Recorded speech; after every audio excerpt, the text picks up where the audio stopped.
Well, greetings, everyone. It's great to have you with us in this virtual meeting. I'm Dean Van Galen. I have the honor of serving as Missouri Southern State University's sixth president. And we're here with some folks in the room, but I really want to welcome and thank all the current students for being part of this virtual meeting. I'm joined by Darren Fullerton, who's our Vice President for Student Affairs. And so, Vice President, if you could say a few words. Great to have you with me this morning. Thank you, Dr. Van Galen. Before we get started, since Dr. Van Galen is relatively new and has been on the job for about 3 weeks, I thought it might be good to give a brief introduction. Dr. Dean Van Galen was selected by Missouri Southern's Board of Governors and introduced as the sixth president of Missouri Southern State University on May 19th, 2020. This was following a national search, and he assumed the presidency on July 1st. Prior to coming to Missouri Southern, Dr. Van Galen served as the Chancellor of the University of Wisconsin at River Falls for 11 years. He began his academic career in 1987 as a chemistry professor at Truman State University in Missouri, so he's very well versed in the state of Missouri and the surrounding areas. He also brings to Missouri Southern significant academic leadership experience, particularly in fundraising and governmental relations, as well as having a philosophy that student learning and success must be the heart of the university's mission. And being the representative and advocate for student affairs, that is something that resonates with us. With that introduction, I'll turn it back over to Dr. Van Galen for a few brief comments before we get started. Thank you. And it's really wonderful to be in Joplin here at Missouri Southern State University. Mary and I are delighted to be back in the state, and Missouri Southern's a special place, so I can tell you we were attracted here because this university is a success story for many reasons, including its history of having an international theme to its mission, but it's a very student-centered university, and I can tell you I'm very, very excited to meet more students, especially this fall. That's the purpose of the university, and so again, thank you. If you're a current student and have kind of tuned in or submitted a question, this is your university. So I'm really happy that you are engaged. And again, look forward to getting to know many students formally and informally beginning this fall. So with that, we're providing this virtual meeting to try to answer some of your questions and give you a sense of what lies ahead for the university. I think we all know we're in some very unique and challenging times. This past Monday, we implemented a mask policy on campus. So there are a lot of these masks being worn around campus, and that's part of our plan for the fall. We're very socially distanced here, but I can tell you when we are inside, you pretty much will see everyone in a mask. So again, good to have you here, and I will ask Heather Lesmeyer to provide questions, and we'll try our best to answer those questions. Wonderful. We're going to go ahead and start with, there are several times, Dr. Van Galen, you have mentioned that you really want to focus on the student experience in Missouri Southern. So what exactly does that mean, and how does COVID-19 change that view?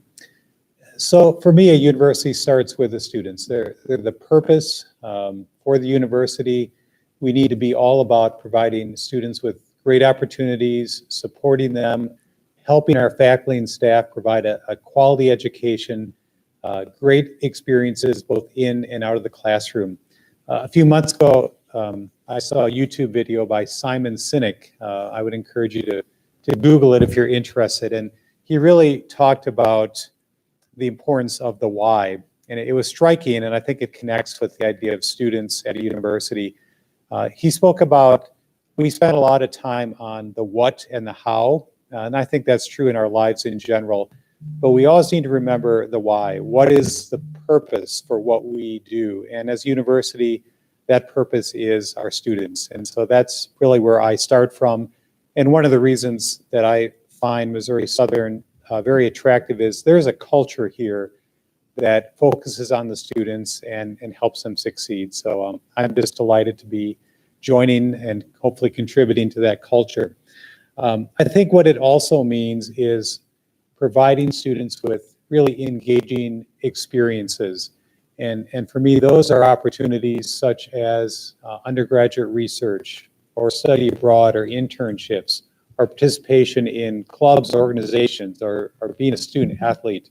The classroom experience and the academics and learning really are essential. They're the core, but those other experiences add great value to students' education. So over time, that's something that I really want to emphasize and build upon here at Missouri Southern. Part of the question was, well, what does COVID-19 do to all of this? And I think we have to start from the reality that really we've never seen a time like this in our lives at any university or at Missouri Southern. And I can tell you there's a lot of good people working very hard to ensure that this fall is as enriching and safe as possible. Our plan right now is to offer face-to-face instruction, but it will look very different to be a student at Missouri Southern this fall. Certainly we'll use a lot of best practices in terms of expecting face coverings and masks as part of the campus experience.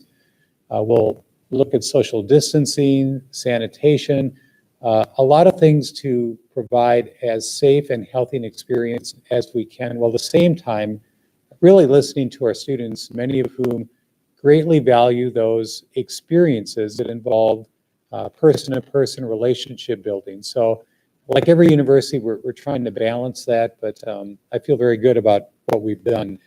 So I think the student experience this fall, it will be different, but I think it will still be a great experience. That is certainly our goal. How will you approach might change in getting to know the campus more with COVID-19? Yeah, it will be different, of course, but I think it's so important that I learn about the people of this campus, the history, the culture, and connect with the students. And so I will certainly do that this summer, but especially this fall when we do have students back on campus to interact with them in formal and informal ways. Certainly I'll be working with student government to better understand their ideas, their concerns. How can we make this university even better? But also I really hope to, with Mary, my wife, just spend some time on campus, visiting with students, learning about their stories. And COVID-19 will make that a little different, but I think that shouldn't stand in the way of kind of building those relationships and just trying to have a wonderful fall semester and a great culture here on campus. So you mentioned the new mask policy earlier. So will students be expected to wear masks in the classroom, and does the policy have an end date? So the expectation will be to wear masks in the classroom to promote health and safety. There's no end date on that policy. I think, like all of this, this will change. It will evolve. Obviously, if a vaccine is developed and determined to be effective, that at some point that will begin to change everything. So while there's no end date, I can tell you we will continue to review the need for masks and other safety measures. So we're going to be responsive and really build what we do off of the best science that is out there. But again, our priority is provide a quality education, but also do so in a safe and healthy way. The other thing I would add to that, especially to our students, generally students are not on average in a high-risk population, but part of what we'll be doing on campus is protecting the health and safety of our faculty and staff and community, people that maybe we've never met. And the actions that we take to protect others, I think it's part of who we need to be as a university. So I know we'll pull together and do that well. All right, Darren, we're going to move over to you for a second. We've had a couple questions come in about the Wilcoxon Health Center. Is it going to be staffed, prepared, and equipped to test, diagnose, and treat students with COVID-19? And is there testing available at the Campus Health Center? Great questions. As Dr. Van Galen said, we're taking as many of the precautions as we can to help protect our community, not just the students, but the faculty, staff, and our guests. The health center has a nurse practitioner and 2 other nurses in support. We also are in cooperation with a Freeman physician, and then we operate under the umbrella of Freeman Health Systems. And so we do have their resources to fall back on. So we do think that we are adequately staffed currently for the needs of the campus. We know that if there is, an issue or that we have an outbreak that we need additional resources, the hospital will be there to assist us. As far as testing, we do have limited testing on campus. We operate about 200 tests per week. We also work with both of the hospitals and Walmart and the local vendors, and there are community test sites that are open every day that we are making references to and having our students, faculty, and staff seek those sites if they're interested in being tested as well. Thank you. And Darren, again, if it becomes necessary, would the university consider moving some classes online and allowing some to finish face-to-face, such as labs, biology, chemistry, etc.? That's probably one of our frequently asked questions. Students are asking, what will it look like in October? What will it look like in December? And we honestly don't know, but we are making contingency plans for all of those scenarios. Many of the classes, it is much more difficult. The upper division, the biology, chemistry type classes, which are predominantly face-to-face due to the nature of the program. Academic Affairs has asked each faculty member to look at the classes they're teaching and develop a plan for that, looking at all of the scenarios. If we start face-to-face and continue the full semester with the mask policy and the social distancing, what does that look like? If we have to go online at some point, what does that look like? If we are told at some point to go online, and depending on what time in the semester that would be. And so there are a lot of different options that Academic Affairs is currently looking at. And I know we're working with University Relations. We hope to have a communication document out toward the end of the month that outlines a lot of those actions and steps and precautions, because there are a wide variety of options for the faculty and the students in those courses. Dr. Van Galen, we're going to move back to you now. We've heard that Missouri Southern is dealing with budget cuts, and that's been a big topic as of late. From the state, how will these cuts be handled? What is your philosophy when dealing with such issues like this? Yeah, it's true that like every university in Missouri and almost everyone across the country, we're looking at some serious budget reductions. The COVID-19 has impacted state budgets, state revenues, and certainly that has impacted Missouri Southern. So right now we are kind of looking at what we will need to do. We're having a campus town hall meeting later this week to share information with the campus, and at the same time get some ideas of how best to move forward. I think my philosophy on this is it's really important to communicate, to let the campus know the challenges that we face in a very open and transparent way. We're in this together. And then also to engage people, to ask them to bring forward their ideas. That said, it's going to be a challenging time, no doubt about it. I think one of the lenses through which we always need to look is what is the impact on our students. And again, the core of what we do is providing a high quality experience for our students. That is our core mission, and we will continue to really look through that lens as we make some very difficult decisions. So moving back to, it kind of stems off of that, but what type of goals do you have, Dr. Van Galen, for Missouri Southern coming in as the new president? I think especially if we look beyond COVID-19, which is really right in front of us, the goals, many of which are talked about in the strategic plan, which is to provide a high quality and affordable education. Missouri Southern is known for many things, and one is its affordability. we serve students, about 60% are first-generation college students. Both Mary and I were first-generation college students. So I certainly understand that affordability is important, that many students struggle to make ends meet, and we need to provide those opportunities at an affordable price. The other part of that, of course, is the experience needs to be high quality. And I think Missouri Southern is known for that. I think also looking at this international theme to Missouri Southern's mission, which has been in place for decades, is really a point of pride on the campus. Each semester, each fall, there's a themed semester. I think that's a neat idea. And also, I know there's a lot of encouragement for students to have a study abroad experience, which I find really life-changing for our students. So those are some things that over time I want to continue to emphasize and build upon.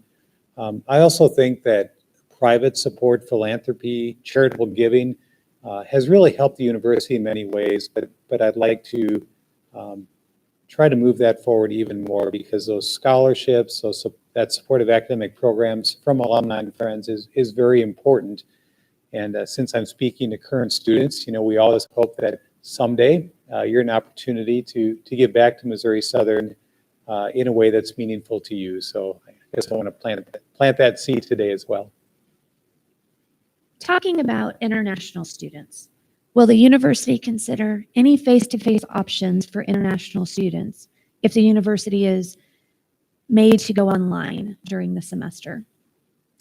So that question probably came a couple days ago, and this morning the Trump administration kind of made a different decision. There was some discussion of if international students did not have face-to-face classes, they would not be allowed to stay, and I think that decision has been reversed at this point. So I think that the issue kind of has gone away there. I would say in general, our goal again is to provide face-to-face instruction, but as Mr. Fullerton talked about, many of the courses are being structured in kind of a hybrid or high flex format. So for all our students, some of the courses might be, if you have a Tuesday and Thursday class, for example, you might have a course in which half the class meets in person face-to-face on Tuesday, the other half on Thursday. That enables us to ensure more social distancing, more safety, and then there'd be a portion of that class, so it'd also be online. One of the upsides of that is with that online component from day one, if you will, there's a chance to build a community online as well as face-to-face within that class, so that in the event we have to move more towards online as the semester progresses, we're in a better position to do so. So we're trying to think through all of those things with the kind of focus of providing a great student experience. Many advanced programs exist on campus. Where it is detrimental to even miss a day's worth of instruction? What concessions, if any, will be made for students who do not attend class if they feel ill? Yeah, I'll take a first shot at that, and that's an issue that the COVID task force is looking at. Certainly, our definite message is if you are sick, do not come to class, right? And we're telling that same message to our faculty and staff. Above all, we need to be safe and keep each other safe. But I don't know if Mr. Fullerton has had some discussion about that with COVID-19 task force or anything. It really is. The task force, as Dr. Van Galen said, our primary concern is the safety of our students, faculty, and staff. And so again, if you are ill, we want you to stay at home. We do ask that you communicate with your faculty, though, and let them know. We have asked faculty, and our provost has asked faculty to be responsive and to work with students. For students that are ill, if we have students that test positive, if we have students that are immune compromised, we ask all of those students to contact our disability services office, and we will treat that as an accommodation through that office. And they will also work with the faculty to make sure that you have a successful semester. On another note, if students are going to miss campus for more than 2 days, we encourage them to contact the Student Affairs office And we will notify your faculty also that you are out for that period of time, and if it's for a medical reason or what have you. And I think, that's a great point about communication. That's always the case as a student. If you have a challenge, an issue, the more you can communicate with, for example, the faculty, that makes all the difference. But especially in these times, I think we're gonna have to rely on good communication and maybe a little extra understanding and kindness. I know we can do that. So on the flip side, if a professor becomes ill or is deemed contagious, how will students continue to have class? So if they are ill or have any issues, again, they will be asked to stay home, right? Health and safety first. We will pretty much follow our typical protocols on that. Within departments, the faculty will work together to accommodate the continuation of that class. For example, that could be another faculty member substituting or providing that instruction. In some cases, perhaps it's some additional online type of activity where the faculty member could still be teaching the course, but in a little different way. So we'll really follow what we've always done in terms of pulling together and ensuring that course will continue. Darren, we're going over to some campus housing question now. Will there be changes to campus housing arrangements? We're not going to camp. We're going to talk about campus housing arrangements to pursue social distancing, such as limiting the number of people per bedroom, restroom, or common area. Okay, great question. Housing will look different, as Dr. Van Galen said. The entire campus will look different. The question that comes up usually is, will students have roommates? And the answer is some will and some will not. We have decided our traditional men's and women's residence halls will not have roommates because those are shared facilities and shared bathrooms, a common bathroom down the hall. We will still have roommates in the apartments and at East Hall where there is some shared space. We ask students in those shared spaces to minimize time, social distance if possible, but it's similar to living with the family at home. That will be considered a family unit. For the common spaces, the Student Life Center, the dining hall, we are going to require masks unless they are eating or drinking. And we also encourage social distancing. So we'll be moving some tables and chairs and things around to provide a safe environment that we can for our residence hall students. Dr. Van Galen, back to you. Will some sort of exception be made for students with pre-existing conditions or students who live with those who have pre-existing conditions, such as the option to pursue online classes in lieu of on-campus classes?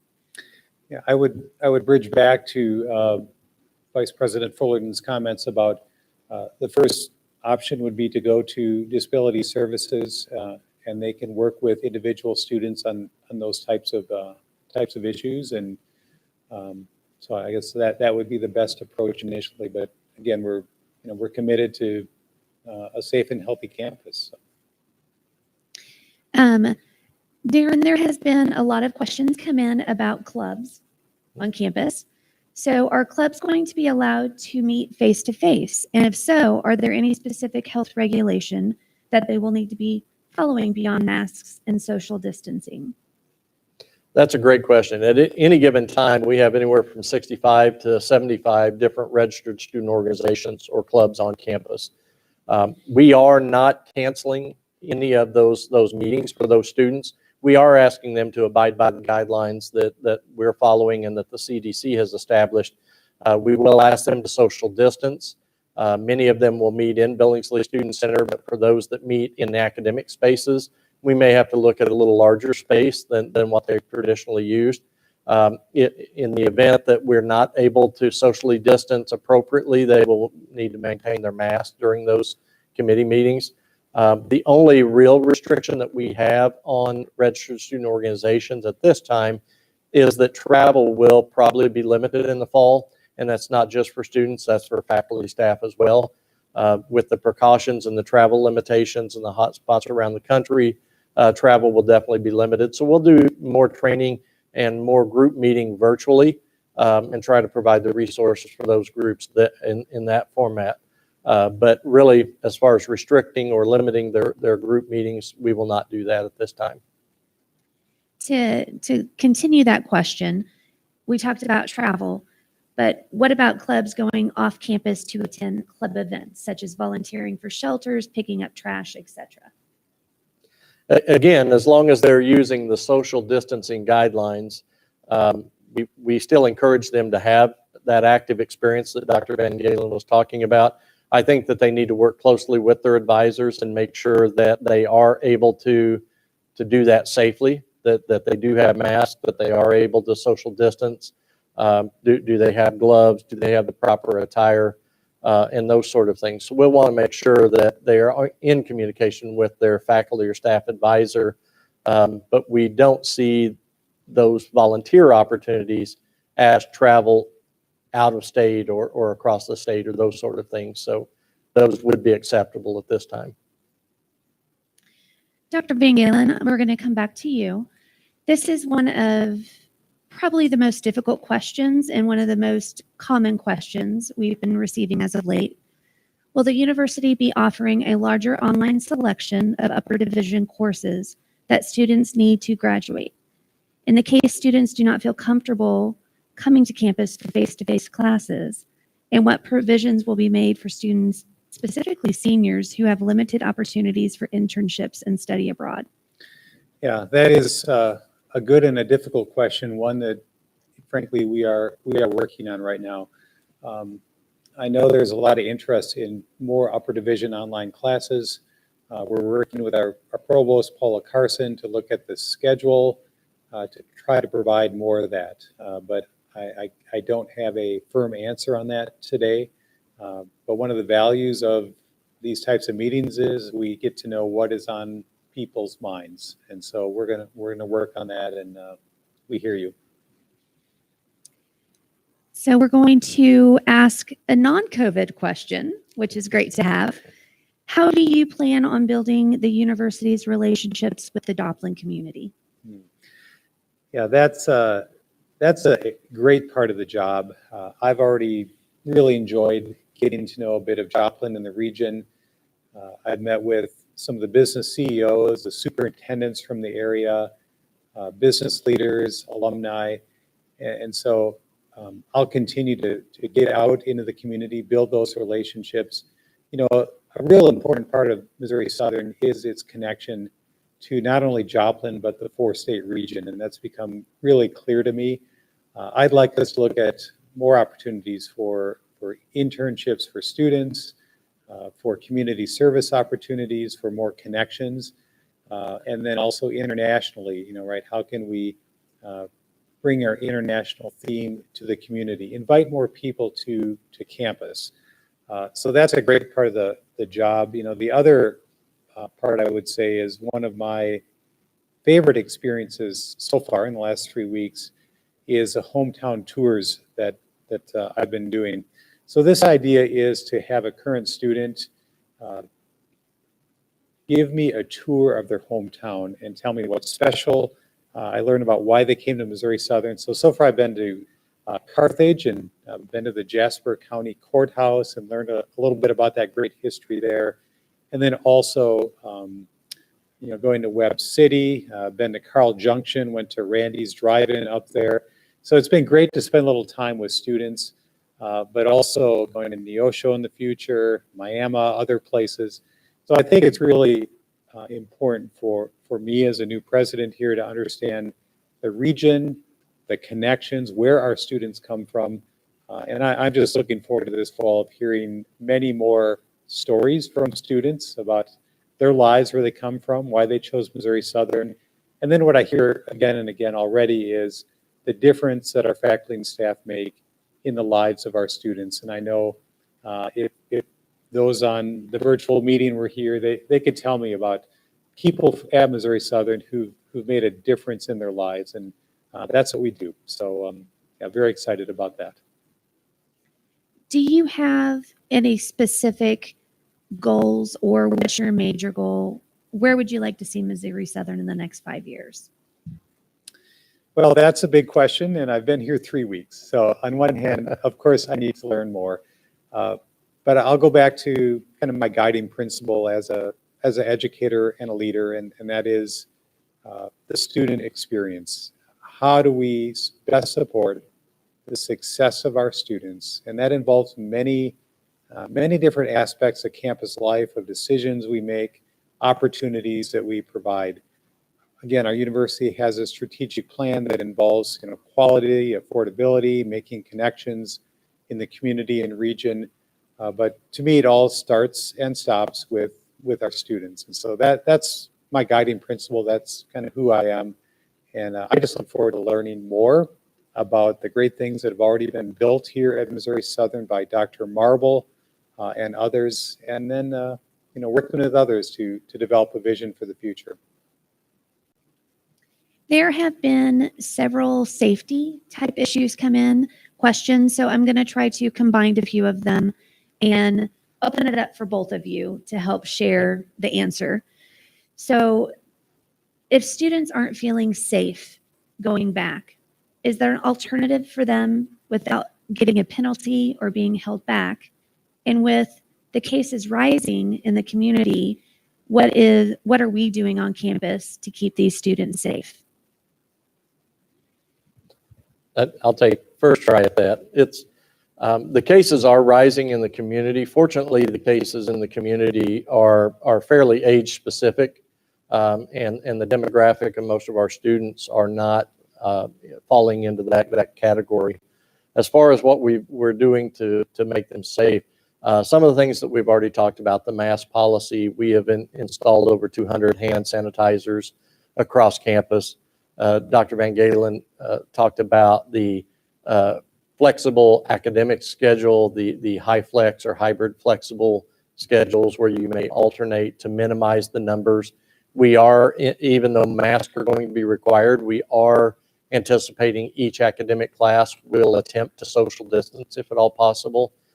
So we're looking at a wide variety of those things. We do encourage students, if you are concerned, reach out to your advisor and see if there is an option. Many of our programs do offer online courses depending on where you are in your academic career here at Missouri Southern.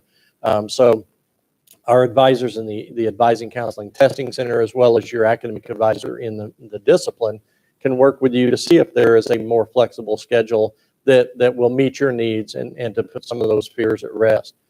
We definitely want you to have the safest and most comfortable semester that you can while still providing that quality education.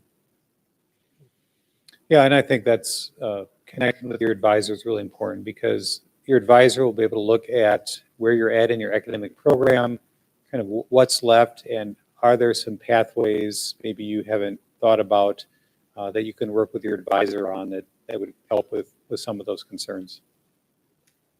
The next question is related to what happens if a student tests positive for COVID-19? Would it shut the entire campus down for 14 days? Would only specific areas close? And how are we tracking and tracing and alerting those that may have interacted or become infected during their incubation period? Yeah, and I know the COVID task force has been working a lot on that, so I'll defer that one to Vice President Fullerton. And that's probably one of the questions that most of our students have concerns about. How will I be notified if someone sitting in class next to me tests positive? Right now, the Joplin Health Department, because we're located in Joplin, takes the lead on the contact tracing. That is why we are stressing the mask and the social distancing. If a class is able to social distance and the students are wearing masks in that class, and a student in that class tests positive, then the health department will look in a limited radius around that student for a potential exposure. Someone completely across the room from that student will not be considered at risk by the health department, because their guidelines are the Center for Disease Control and Prevention guidelines. They look at that 6 feet distance ratio and a time frame of 15 minutes or greater of being in that close confined space with those students. If a student or faculty staff member does test positive, the university would get notified. the student would get notified, or the faculty member would get notified by the Joplin Health Department first, and then they would be asked to assist in contact tracing. And that's going to be one of the most difficult things. They will ask a student or a faculty member who you have been in contact with for the last 2-week time period. For many of us, that will be difficult if you're not taking notes or journaling or just keeping track of going to work and going to school and knowing your classes. So we do ask students, be a little more mindful than what you may have been in the past. Take social distancing seriously.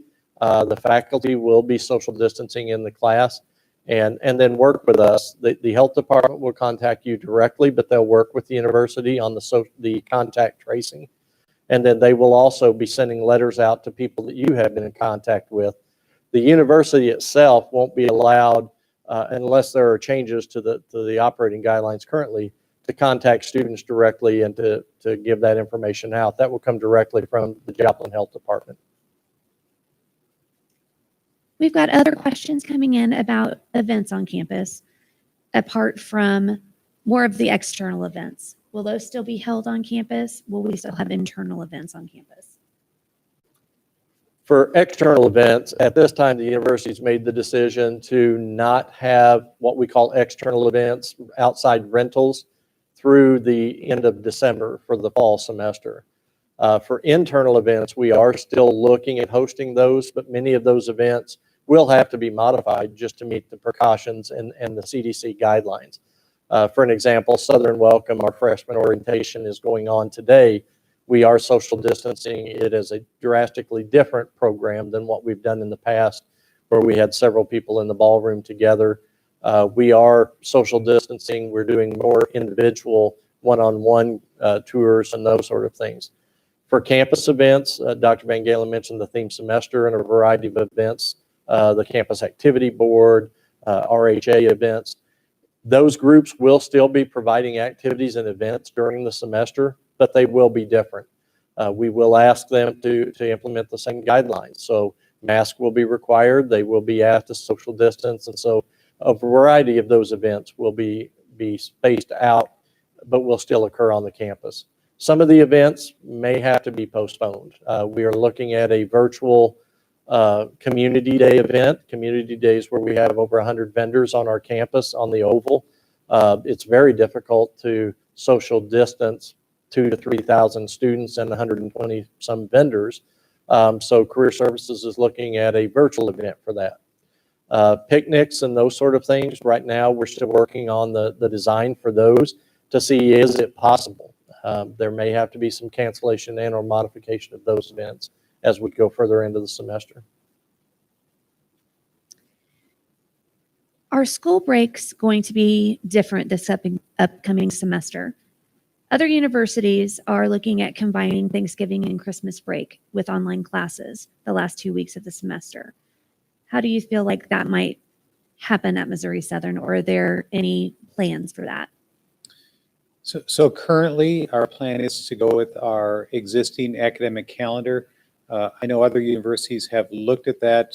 Part of that is the question of, can you predict the progress of the virus? The idea, will there be a second wave? And I don't know. We're seeing spikes across the country now, so it's hard to predict the trajectory of the virus. But right now, we're looking at our existing academic calendar. That said, we recognize that we will continue to look at the situation. And so throughout the semester, and even before the semester begins, we will need to make decisions, changes that respond to kind of the facts on the ground and the best science behind those decisions. I think that's one of the most challenging aspects of all of this. And I really understand, we really all want answers of what will things look like in November or December. It's very hard to tell. And I guess I would just say we'll continue to, to be aware of what's going on and try to make good decisions. But for now, our plan is to follow our existing academic calendar. A few more questions coming in about masks. That seems to also be a hot topic as of late. wondering how we are going to enforce masks and social distancing, and then will masks be provided to students? So I'll take the last part of that. We do actually have a plan to provide all of our students and faculty staff with 2 masks this fall semester. They will be brilliantly branded. So it'll be a Missouri Southern theme. So I think people will enjoy that. So those will be provided too, and I believe they'll be cloth, and so they can be washed and of course used many times. So that's part of our commitment to health and safety. I'll let Darren talk about the other part of that. Yeah, we are approaching the mask issue from the standpoint of we hope that we are able to educate and change the culture as opposed to taking a punitive or disciplinary stance to that. We do know that there are students and faculty staff that meet the CDC guidelines for not being able to wear a mask. Maybe they have respiratory issues or one of the other factors. And those are addressed in the mask policy, which is on the Missouri Southern's COVID page. So we encourage you to go to the Missouri Southern's main page and click the COVID link and look at the information that is there. Again, our first task with that will be education. And so we'll have conversations with students that if they are reluctant to wear masks to see if that's an issue. If there are students or faculty staff that meet the guidelines for CDC recommendations for not wearing masks, we do have some other alternatives may be available. So again, reach out to us or to the Disability Services Office. Question came up about masks for faculty, and if I'm in the back of the classroom and I can't hear, if it's muffled, we are looking at face masks or shields instead of a traditional cloth mask for the faculty, so that they will be able to hear better when the faculty member is speaking. And also for any of our hearing impaired students that lip read, they will be able to see the instructor's mouth. And so again, we will handle that on a case-by-case basis. We're just asking the community to help us make the rest of the campus safe for our students, faculty, and staff. And I think, that's really a great point with all of us need to work together to build a culture of safety and health, and those are the expectations. Joplin currently has a mandatory mask policy in place, as many of you may know. I was just out and about this past week, a high level. Also, for very legitimate reasons are not able to wear masks. So we need to be understanding and sensitive to that as well. Going back to campus experience a little bit, we've had several questions come in regarding athletics and what those events might look like for the fall. So what we know now, and of course this is a huge question nationally with the NCAA, with athletic conferences. Currently, our plan is to have a slate of athletic events this fall. The number of contests for some of those sports have been limited. So, for example, football has a reduced number of contests. The first game scheduled for football, as an example, is at Pittsburgh State. But I also have to tell you that is continually evolving, being looked at. You may be aware that several athletic conferences around the country, including the Ivy League as an example, have basically canceled fall sports with the thinking that they would try to run those seasons in the spring with the hope that the coronavirus situation would be better. So as of today, our plan is to have a slate of athletics this fall, but I have to say that that could very well change. And our athletic department is working on a variety of scenarios with that as it is an ever-changing situation. If we are able to have fall sports, then they will have to abide by the same guidelines. There will be social distancing. There will probably be masks worn at those events if they're not eating or drinking. So it will look very different. And so they're working with the NCAA and the MIAA, which is our conference, to come up with the guidelines for that in the event that we are able to host those sports during the fall term. So here's kind of a question relating to online classes and tuition. So if we moved to online classes, how will tuition reflect that? And the aspect that facilities usually are available for students that will no longer be available. Will there be a reflection in the tuition cost? If we start out face-to-face, we do have different rates for distance learning and for face-to-face classes. If the university moves totally online, like we did in the spring as well, those students that are being moved will not see an increase in the tuition rate there. The services that the university provides, many of the support services are operating face-to-face and online, such as tutoring, the Student Success Center areas, advising, counseling, testing, career services, residence life operations. They are providing much needed services online as well as face-to-face, because many of our students, even though they are going to face-to-face class, still prefer the online interaction for those support services. So we'll do our best to work with the students so that the students aren't penalized or have additional charges that they're not going to be able to utilize. Here's another non-COVID question for Dr. Van Galen. What has been your favorite part of your experience so far at Missouri Southern in your short time here? Well, I guess I'll go back to what I talked about before, and that is these hometown tours have been really amazing. You know, and I just reflect on the one to Carthage. Well, I'd never been to Carthage before, but one of our students gave up her morning to show me around her hometown, her high school, the city hall. I learned about kind of the limestone and marble industry in Carthage. And so that is, in many ways, a favorite part of, for me, being on a campus, of being a leader. And again, I'm excited to get to know a lot of our students and just learn about their stories. So that's been the best part. It's been wonderful. I had a really nice welcome to campus the first day from our faculty and staff. That was great. You know, meeting with the business community. I met with the legislative delegation from this part of the state of Missouri. That was great. They're really supportive. So that it's all great. But I have to say my favorite was spending time with some of our students. With all these additional online options and changes to classes, hybrid taking place, or have they been changed already? With only a month until classes begin, students are trying to finalize their schedules. So when will all of these classes be in place, or do we have a timeline for that? If you know, The classes are set right now to be face-to-face. If they are totally online, then it should reflect that on the website already.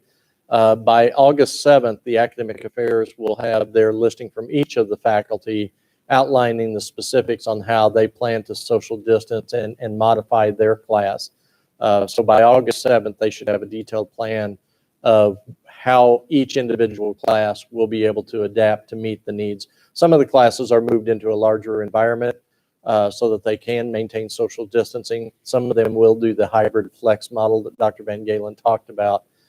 So we will know that first week of August exactly what each individual class will pertain.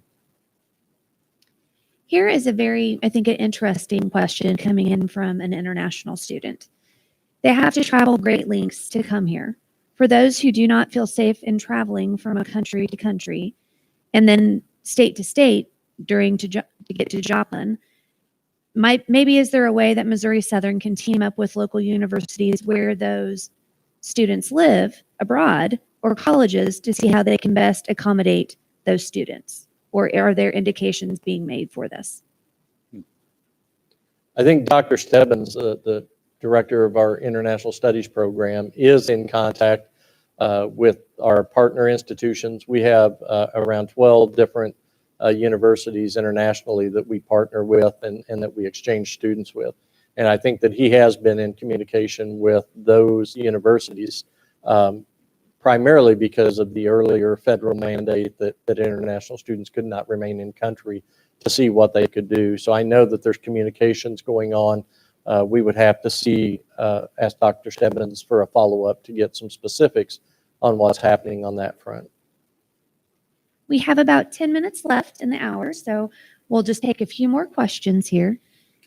There is a new rule for the residence halls that no visitors are allowed. Does that mean no other resident students that don't live with you cannot be in your dorm, or just off-campus students are not allowed in your dorm?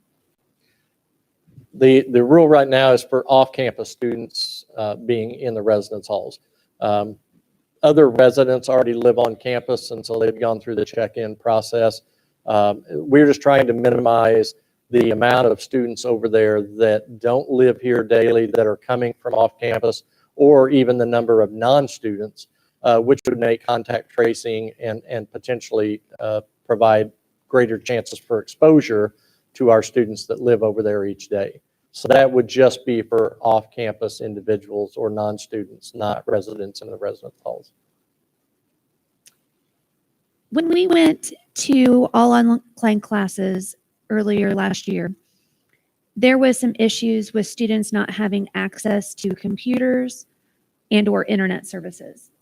Are there things being done if campus closes early again that either a computer lab will be available or making more accommodations for students that may not have access to a computer? That was probably one of the largest concerns that we received from students when we did go to totally online in the spring. So yes, all of those things are being looked at. In the spring, we did provide a computer lab that was open various hours throughout the day for students to come and utilize that service, and we social distance individuals there. It's hard to say right now what lab that would be. So we're looking at, IT is looking at different options for that. They've also looked at enhancing our Wi-Fi. Some of the things that we did in the spring also for students that maybe work until late at night and we just weren't able to keep a lab open. We provided a map on campus for the different Wi-Fi spots. We're looking at different hotspot areas and working with areas in the community that have free Wi-Fi and hotspots available. So we want to provide as much of that information for our students if we do have to provide online learning environments so that they'll be able to take care of that. Services being provided to students such as gym access, Phelps Theater performances, and other community events may not be able to be provided this fall. So will tuition for these fees be reimbursed to students, or is that something that will be considered that students will still have to pay? Well, currently in our face-to-face environment, those facilities are up and running, and as we said earlier, there are still programming occurring in those different facilities. The recreation center is currently open. They are requiring masks for their staff, and in the common areas, masks are not required when you're working out according to the CDC guidelines. But so they are open for students to use. The theater campus activity board is still, they have a slate of activities. They may have to alter their times and have requirements on how many people they allow at one showing, but there will still be a wide variety of those. So at this time, we are hopeful that we'll be able to provide that experience as long as we're face-to-face throughout the full semester. Will loaned materials like library books be sanitized? That is a great question for the library. I know that they are sanitizing as they're coming in, just like our textbook rental program. At the end of the semester, our textbooks came in. We had them set for 24 hours, and then the bookstore staff sanitized those materials before they were placed back on the shelf for circulation. So we can double check with the library, but I am sure they are sanitizing as they come in as well. Speaking of the textbook rental, will they be able to pick up rental books soon for the fall semester? Do we know a timeline on that? That I will have to check. They should be available. I know some students have been coming in and picking them up. It depends on if the books are high demand or if they are already on the shelf, but those should be available. If not in the near future, we can double check and have that posted on our website as well. And we'll have one last question before we wrap up and ask for some ending remarks. At this time, do we know what that deciding factor will be to move classes online in the fall? Yeah, I don't think there is a magic number or a magic event, if you will. I think in all of this, you take in, all the data, the information based on CDC guidelines and try to make a good decision. And so, we're hopeful that the measures we're taking on campus kind of from day one this fall will help us to continue this face-to-face in a safe way as long as possible. But we will keep our eyes open and open mind, and if we need to make some hard decisions, that's what we'll do. Absolutely. And we want to assure students we are in communication with not only the Joplin Health Department, but the state health department, Health and Senior Services on a daily basis. And as Dr. Van Galen said, that information can change quickly. So we will monitor that and make those decisions based on the safety of our students, faculty, and staff. Okay, thank you guys. And if you would like to have a few parting comments, Dr. Van Galen? Certainly. Really, I just want to thank all of the students who have joined today. Hopefully this has been helpful. Hopefully you see that we're working really hard, and a lot of people on campus are working hard to try to develop a fall experience that will be great for students, but also safe. And there's been a lot of planning and thinking and action already taken. We'll continue to do that. I think we all recognize, again, we're in a very unique time, and we'll look back at this as a very unusual and challenging time, I think, in our lives. But it'll be so important to work together, to be considerate and caring of others, and I think we're going to have a great year. So thank you, everyone, students, for being here, and go Falcons, or Lions. Go Lions. Thank you.